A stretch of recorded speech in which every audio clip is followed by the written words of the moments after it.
So, ang pag-aaralan natin ngayon ay ang most requested topic ng mga estudyante and even ng mga professionals and English learners, ang have been, has been, and had been.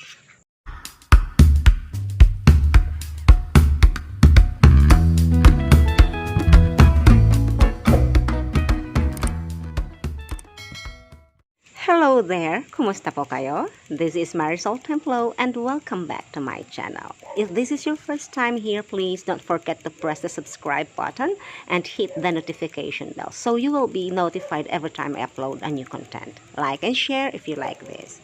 Leave a comment below para sa mga katanungan at clarification nyo tungkol sa topic na ito or feedback about your experience in this video and about me.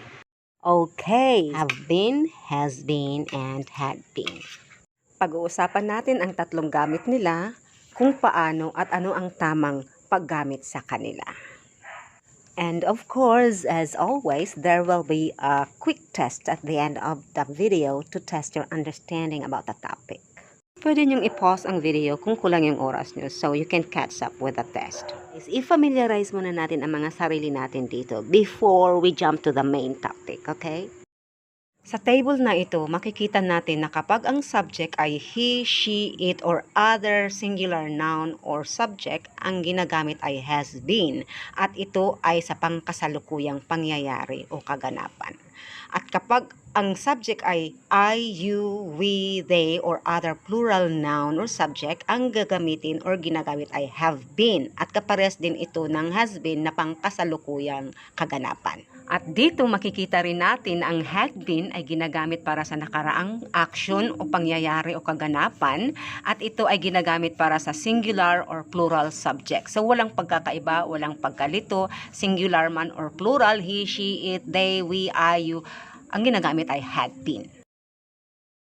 Pag-usapan naman natin ang tatlong gamit ng perfect tenses na ito. Ang una ay ang present and past perfect tenses. Ano ba ang present perfect tense? Paano siya ginagamit? Present perfect tense. Ito ay yung mga action o kilos o pagkilos at sitwasyon na nagsimula sa nakaraan at nagpapatuloy hanggang sa ngayon. Dito, ang ginagamit ay have been or has been plus verb plus ing. Like, I have been working.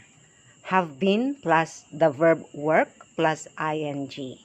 Or, she has been waiting. Has been kasi base sa table, pag she ang subject, has been. Kasi singular siya. Okay, let's have a complete example here. I have been working as a call center agent for 6 years. Let's take a look at the timeline here. Yung arrow to the left, yan yung past, and yung arrow sa right, yan yung future, and we have the now, yun yung middle. So, kung 2021 ngayon at 6 years na akong nagtatrabaho sa call center, ibig sabihin 2015 ako nagsimula and until now, I'm still working. Or pwede ring, I have been working as a call center agent since 2015. Pareho po silang tama at parehas din ang ibig ipakahulugan. Now, if you want to mention the duration or give emphasis on the duration or amount of time, gagamitin natin ay for. And if you want to mention the starting point of the action or situation, then you use since. Uulitin ko, gagamitin nyo ang for kung gusto nyong i-mention o sabihin ang haba o dami ng panahon. Like, for 3 weeks, for 4 months, for 3 decades, for 6 months, like that. At gagamitin nyo ang since kung gusto nyong sabihin kung kailan nagsimula ang isang pagkilos o gawain o sitwasyon. Tulad ng since yesterday, or since 2015 or since July. Ganon po yun. At ginagamit natin ang ing, pandagdag sa verb, to focus on the action. Okay, let's have more examples here para mawala yung pagkalito nyo. Mas marami example, mas maganda para masisigurado nyong tama kayo o nakukuha nyo na. She has been praying for 3 hours. Again, take note bakit has been ang ginamit natin. Kasi based on the table, ang subject natin ay she, which is a singular. Tingnan natin yung illustration sa baba.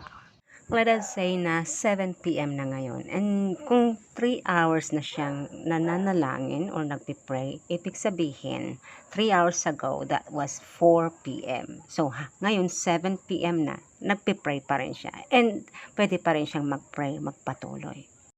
He has been the manager for 2 years. Again, take note, ang subject ay he. So, ang ginamit natin ay has been.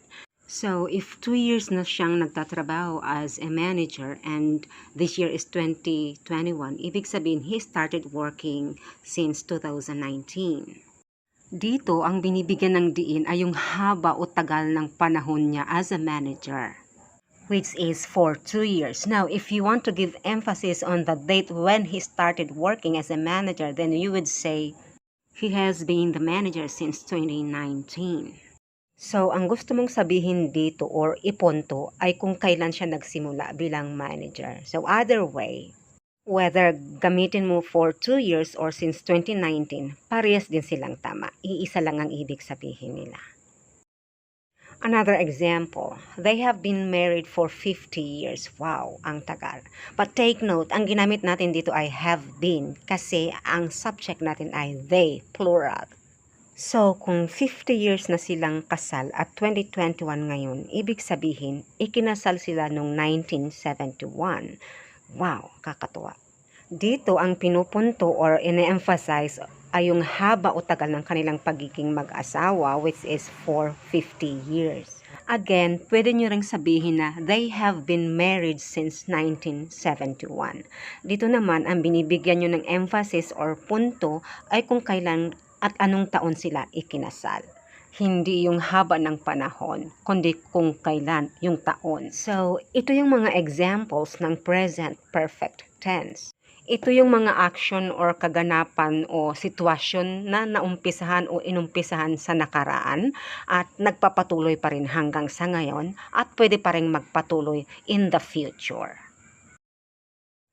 Ano naman ang past perfect tense? Ito yung mga action o sitwasyon na nangyari sa nakaraan at natapos din sa nakaraan. At dito may dalawang action na naganap. Ito yung continuing action tsaka yung finished action.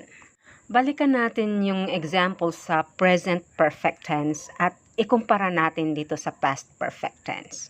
I have been working as a call center agent for 6 years. Dito sa example na ito, pinapakita na sometime or some point in the past, I started working as a call center agent and until now, I'm still working at hindi pa natatapos.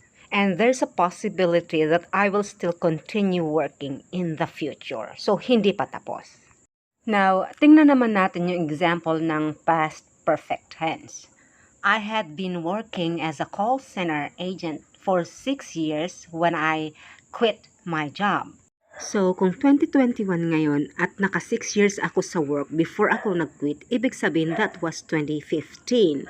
And since 2021 ngayon, meaning early 2021. At dahil May ngayon, ibig sabihin nag-quit ako around January, February, March, or April. So, as of the moment, as of now, stop na ako. Hindi na ako nag-work sa call center. And dito, take note again na may dalawang action. Had been working, which is the continuing action, and quit, which is the finished action.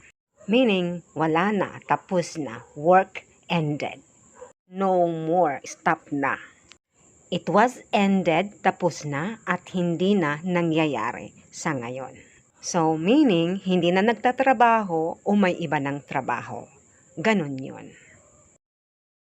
Here's another example. Again, balikan po natin yung example ng present perfect tense and then compare natin sa past perfect tense example natin ngayon. Sa present perfect tense example, he has been the manager for 2 years. So, ibig sabihin, until now, manager pa rin siya since 2019. Compared to the past perfect tense, which is he had been the manager for 2 years when he got promoted as a president of the company. Dito, sinasabi na naging manager siya for 2 years since 2019 at na-promote na siya ngayon bilang presidente ng kumpanya. Since May ngayon, ibig sabihin he was promoted around January, February, March, or April of 2021. So, he's no longer a manager now but the new president of the company. So, yung pagiging manager niya ay nagsimula noong 2019 at natapos ding early 2021. Again, sa past perfect tense, laging may dalawang action na nangyari. Ito ay ang continuing action na sa example na ito ay had been the manager at ang second action ay yung got promoted, which is finished action. So, laging may dalawang action na nangyari sa nakaraan at hindi na nagpapatuloy sa ngayon. Ito pa isang halimbawa. They have been married for 50 years since 1971. Ito yung sa present perfect tense na hanggang ngayon ay married pa rin sila. Pero kung ilalagay natin sila sa past perfect tense, magiging ganito. They had been married for 50 years when they divorced. So, ibig sabihin, wala na sila, tapos na sila, hiwalay na, hindi nakasal. So, ang tagal nilang nagsama, biruin mo 50 years, tapos maghihiwalay din pala. Hugot ano. Okay, anyway.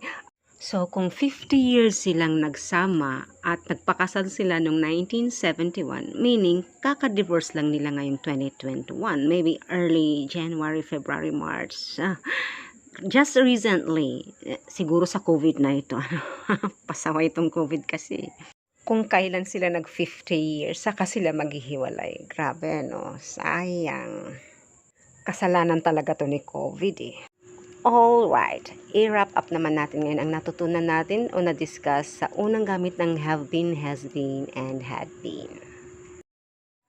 Sa past perfect tense, tandaan na laging had been ang gagamitin, singular or plural man ang subject. Hindi magbabago yon. Huwag kayong malilito dyan.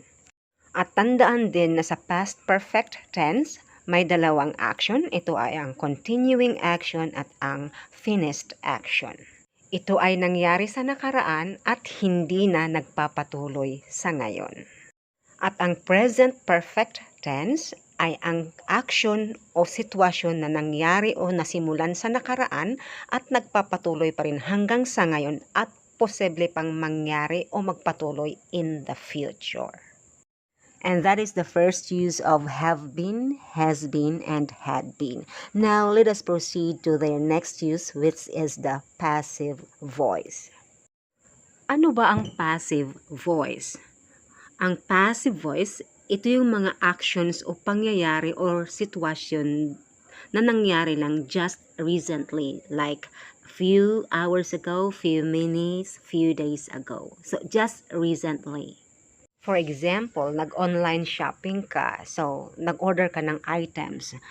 So, automatically, pag na-deliver na ng company yung item mo, you will receive a confirmation text or email. So, it will go like this. Your orders have been delivered. If you notice, naka-focus or naka-highlight yung your orders. Kasi sa passive, the message is focused on the object or the item. The message can also be done in an active voice. Here, we have delivered your items. Dito, ang pinapakita, ina-emphasize ay yung doer, yung gumawa ng action at hindi yung object. Yan ang kahiban. At dito, hindi ginagamit yung have been or has been. Ang tawag dito ay active voice. Nakafocus siya sa doer ng action, which is we. Here's another example. The orders have been received. So, baliktad ngayon. Yung pagno-notify naman ng pagkakatanggap ng orders. As you can see, I highlighted the orders because it focuses on the orders and not the doer. So, pwede natin din siyang gawing active voice like, I have received the orders. So, dito, ang ine-emphasize ay yung doer, which is I. So, wag tayong malilito dyan. Ano po, binibigyan ko lang po kayo ng samples para ma-clarify sa inyo at mas malinawan kayo tungkol sa passive at sa active voice kasi pareha silang pwedeng gamitin eh. Iisa lang ang ibig sabihin nila, iisa lang ang essence ng message nila. However, nagkakaiba lang sila sa focus. Let's have another example here with passive voice using had been. The computer had been purchased just 3 days ago when it stopped working. Here, makikita nyo na dalawang actions ang nangyari just recently. First is purchased and the second is stopped. And both had just recently happened. Another example is the concert had been finished when the company launched another one. So here, dalawa na namang actions ang kakapangyari lang. Ito yung had been finished and launched. So again, gagamitin lang po natin ang had been kapag may dalawang actions na nangyari in the past. So, yan po ang pangalawang gamit ng have been, has been, and had been, ang passive voice. These are actions, mga sitwasyon o pagkilos na nangyari kani-kanina lang, just few hours ago, few minutes, few days ago, just recently. Yung kapapangyari lang. Okay, so let's now go on with the third and final use of have been, has been, and had been, which is the experience of visiting places. As the word itself, ito yung mga experiences mo ng pagbisita o pagpunta sa isang lugar. Kung nakarating ka na ba, nakapunta ka na ba, ilang beses ka nang pumunta, kailan, kung saan. For example, I have been to Japan 3 times. So, nakarating na daw ako sa Japan 3 beses na. Never say I have been to Japan last year. Because we know that have been is a continuing action and we cannot use last year here. Last year is a past event, so sa had lang siya pwedeng gamitin. Hindi pwede sa have been or has been. Ang had been ay ginagamit pag may dalawang action na parehas nang natapos, nagsimula sa nakaraan at natapos din sa nakaraan. Example, I had been to Japan 3 times when I traveled to Hong Kong. So, dito, parehas natapos na yung pangyayari. First is, I had been to Japan 3 times before I traveled or when I traveled to Hong Kong. Traveled. Okay? Tapos na parehas. So, ang had been ay ginagamit lamang pag ang pangyayari, ang pagbisita ay tapos na at may kasunod pang pangyayari o pag-travel na natapos na din. Ito ay ginagamit din sa pagtatanong at pagsagot kung nakarating ka na ba o hindi pa sa isang lugar. For example, have you ever been to the US? Yes, I have been there twice. Have been kasi you and I ang subject. Pwede rin ganito. Has she ever been to Canada? Yes, she has been there 3 times already. Has been kasi she. Pwede rin he. Example, he has never been to Boracay. Or he has been to Italy. Or he has never been to Italy. So, ayan po ang tatlong gamit ng have been, has been, and had been. First is the perfect tense, the present and the past tense. The present perfect tense, has been, and have been, they are used when the action is done in the past and is still continuing in the present. Sa had been naman, yung mga pangyayari o action o sitwasyon na nangyari sa nakalipas at natapos din sa nakalipas na hindi na nagpapatuloy sa ngayon. At ang pangalawang gamit ay yung passive voice, which is nagbibigay emphasis sa mga pangyayaring kani-kanina lang, kailan-kailan lang, like a minute ago, few days ago, few hours ago. These are actions that happened just recently. And ang pangatlo ay ang experiences of visiting places. So, alam nyo na yun, yung mga experiences nyo pagpunta sa mga, kung saan na kayo nakarating, saan nyo na po napunta, nakarating ka na ba o hindi pa, ilang beses ka nang nakarating. Yun po yun. Tatlong gamit ng have been, has been, and had been. Alright, it's now time to check your understanding about the topic. Kung anong natutunan nyo at naunawaan nyo sa video at lesson na ito. Okay?